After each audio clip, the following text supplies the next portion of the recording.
Mən Abdullayeva Gülçörə, Allah verdi qızı. Əslən Qərbi Zəngəzurdanıyıq. Şəhid Səfərov Səfərovun bacısıyam. Qardaşım 1992-ci il hərbi komissarlıqdan çağırıldı əskəriyə. Əskəri vaxtı Gəncədə o bir ay təlim keçdi. Təlimdə and içmə mərasimi olanda mən gedə bilmədim. Qardaşımla yoldaşım getmişdilər. O bir ay ərzində qardaşım özünü necə doğrultmuş ki, onu komandir icazə verib ki, bir həftəlik evə get. Amma qardaşım evin maddi durumu ağır olduğu üçün gəlməmişdi. O məktub yazıb göndərmişdi ki, bəs bacı, anamın imkanı olmayacaq məni qaytarsın. Ona görə mən gələ bilmirəm. Oradan da Ağdərədə onda güclü döyüşlər gedirdi, ən ağır döyüşlər Ağdərədə gedirdi. Onlar apardılar Ağdərəyə. 2 ay yarım biz qardaşımızdan heç bir məlumat əldə edə bilmədik. Sentyabrın 29-u Sumqayıt hərbi komissarlığından gəldilər ki, bəs qardaşımız itkin düşüb. İndi müsəlmançılıq onsuz da, yəni hamımız bunu bilirik. Evdə hamı bir-birinə dəyindi, ağlayan, üzüncü, nə bilim, çox pis bir vəziyyət. Sonra mən hərbi komissarlığa müraciət elədim Sumqayıt voyinkomatına ki, bəs mən qardaşımın dalınca getmək istəyirəm.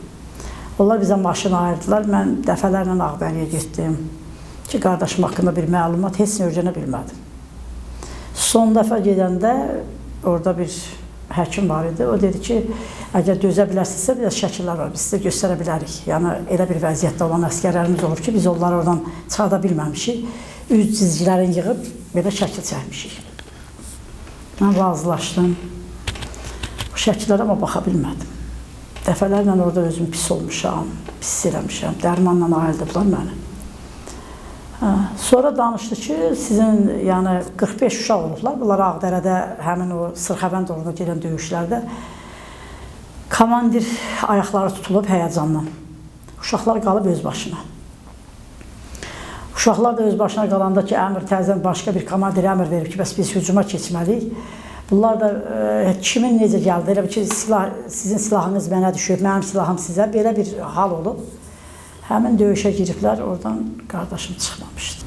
Bilsən necədir? Qardaşım 1973-cü ildə dekabrın 27-sində anadan oldu. Bizim ailəmiz çox kasıb ailə idik biz. Yəni, fəhlə ailəsində dünyaya göz açdı. 5 yaş olanda atasını itirdi. Qardaşım, bilsən, bəzən deyirik, mən özüm də əvvəl baxırdım ki, yəni elə hamı bu şəhidləri niyə bu qədər deyir ki, yəni belə bunlar ağıllı, zəhmətkeş, vətənpərvərdirlər. Qardaşım az yaşına baxmayaraq özünə yetəri qədər o 1-ci sinifə gedəndə məktəbdən özünə hörmət qazandı. Qardaşıma bir söz deyərdin, üzü qızarardı, yəni çox abırlı, həyalı idi. Elə oldu ki, mən ailə qurdum, gəldim Bakıya, qardaşım qalmışdı kətdə. Gecə ilə mənfur qonşularımızdan biri gəlir, yaxınlaşır, kətdə öz qonşumuza deyir ki, bu gecə çıxmasanız buradan, kəndi yerinə yesin eləyəcək. Qardaşım da ağlayır, deyir ki, anama deyir ki, bir bacım, bir də anam, üçü qalıblar evdə. Deyir ki, mamama götürür bacımı çıx. Yəni, erməni mənə neyniyəcək ki? Amma sizə nə isə eləsə, mən dözə bilmərəm. Anam da necə qoysun balasını çıxsın. Nəysə, başqa qaldılar, həmin gecə qaldılar. Sonra mənim yoldaşım burada hərbi komissardan kağız aldı. Getdim, mamam gül gətirdi Bakıya. Qardaşım o qədər zəhmətkeş uşaq idi ki, o baxdı ki, ailənin durumu o deyil də. Yay tətilində mən düzəltdim onu, su satırdı. Bir gün hesablayıblar ki, bunun 20 qəpik artıq pulu çıxıb orada. Müdür deyib ki, götür da, bu sənindir. Deyib, mənə lazım deyil. O həmin ərəfələrdə bizdə qalırdı. Təsəvvürlə qapıdan içəri girəndə qardaşım o qədər həyəcanlanırdı, o qədər utancaq, bir stəkan çay içəndə o sifəti qıpqırmızı qızarırdı. Yəni, qardaşım ata çörəyi yeyib sevinmədi, ata paltarı geymədi. 18 yaşında bütün arzuları heç biri həyata keçmədi. Yəni, bilsən necədir? Bugün qardaş üçün danışmaq bacıya o qədər çətindir ki, tembol elə qardaş üçün. O şəhidlik zirvəsinə ucaldısa da, düzdür, ananı, bacını, hamısı xəstə saldı. İllərlə bir yerə yox, dəfələrlə hər yerə müraciət eləmişəm. Məktublar yazırdım mən qızıl xətti ilə ki, özüm də işləyirdim orada. Bəlkə bir xəbər çıxar qardaşımdan. Amma sonuna qədər mən yəni qardaşımın dalınca getməkdən usanmadım, yorulmadım. Sonuna qədər axtardım. Qardaşım daxili qoşunların əsgər olub. Yəni biz onu bilməmişik. Sonradan bildik ki, o Gəncədə yəni daxili qoşunların əsgər olduğuna görə onun adı o vaxtı bilməm orada nə vəziyyət olubdu, sənədlər itib, adı silinmişdi. Sumqayıt Hərbi Komissarlıqlarına müraciət elədik, kağız aldıq. O kağız əsasında qardaşımın adını saldırmışam. İndi daxili qoşunların əskəridir. Fəxr edirəm mən qardaşımla. Qardaşım çox qeyrətli, çox, necə deyim, zəhmətkeş, ailənin bütün əziyyəti o balaca olmağına baxmayaraq, o yol idarəsinə gedib fəhlə işləyirdi, ailəyə çörək pulu gətirirdi. Qardaşım, biz kasıb olduğumuz üçün, ailə durumumuz çətin olduğu üçün, yəni geyimlərimiz də o dərəcədə deyildi.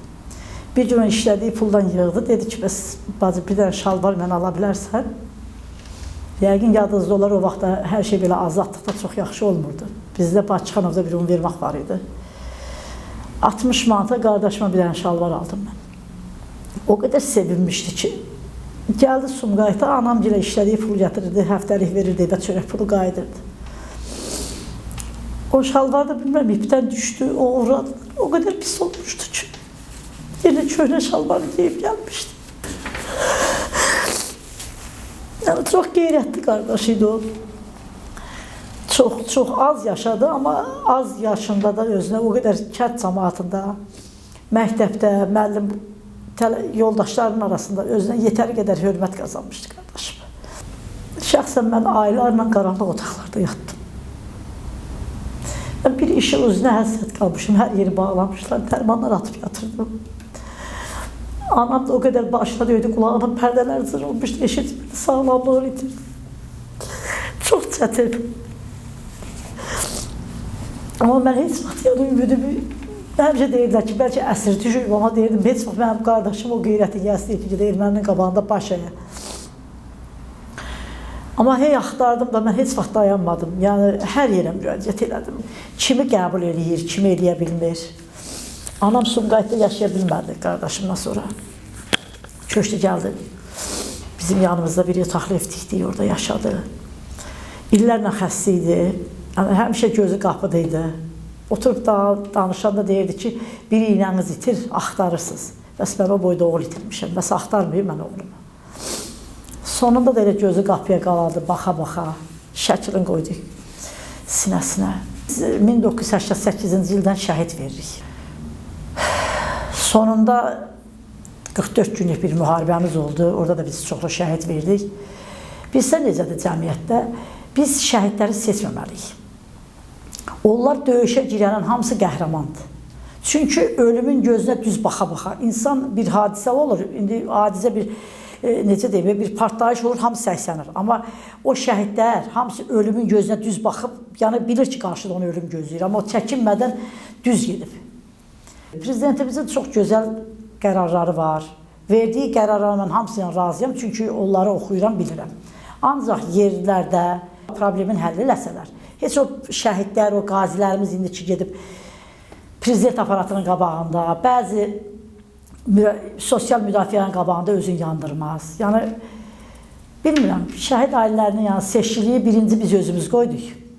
Çünki 44 günlük 92 şəhidlərə adım verdik, amma yox. Əslində, necə deyim, 92-də döyüşən əskərlərin davamın 44 günlükləri elədi. Bugün biz prezidentimizə müraciət eləmişik. Yenə bu kanaldan da müraciət edirəm ki, subay şəhidlərin bacı qardaşı bir vəsiqə verilsin. Biz heç o bir şəhid ailəsi sayılaq. Bizə heç bir status lazım deyil. Ki, bizə nəysə güzəşt eləsin, heç nə lazım deyil. Bugün mən gəlirəm şəhidlər xiyabanında görürəm. 92-ci şəhidlərin bizdən unudulublar onlar. Valideynlər dünyasını dəyişib. Hər bacı qardaş da axı. Bəlkə də maddi durum imkan vermir, sağlamlığı imkan vermir. Yəni, ziyarət edə bilmirlər. Ona görə də, yəni, cəmiyyətdə də heç düzgün, yəni, düzgün qərar yoxdur. Hamı, necə deyim, bu dəqiqə seçkiliyi elə qoyublar ki, heç anlamaq olmur da. Yəni, bilsən necədir? Hamının övladı özü üçün bir qəhrəmandır. O analar övlad dünyaya gətirəndə bəlkə də ağıllarına keçmir ki, onlar şəhid olacaq. Mən kitaba adını saldırmışam. Qızıl Xaçda işləyəndə orada məlumat istəyirdilər ki, bəlkə bir şəhidlərə sözünüz var qardaşınıza. Orada bir epizod ki, yəni qardaş, sən gəlsən, sənə o qədər deyəcək sözlərim var ki, ürəyimdə. Çünki mənim qardaşım mənim üçün həm oğul idi, həm qardaş idi. Ona görə mən heç vaxtı onu unutmaq mümkün deyil. Hər oğul da şəhid ola bilməz. Mənim qardaşımla fəxr edirəm ki, qardaşım şəhid olub. Azərbaycan torpaqları uğrunda şəhid olub. Sonuna qədər də qardaşıma varam. Mənim qardaşım yəni bizim, necə deyim, kəndimizin, elimizin, ölkəmizin şəhidi deyil. Bütün dünyanın şəhididir. Çünki mən çıxartdığım jurnalda da 9 ölkəyə gedəcək, Telli Sənəm jurnalı. Yəqin 9 ölkədə də qardaşımı tanıyacaqlar. Ailəmiz, bütün nəslimiz, kəndimiz qardaşımla fəxr edir. Mən də fəxr edirəm ki, mən belə şəhid, belə mərd oğlum bacısıyam.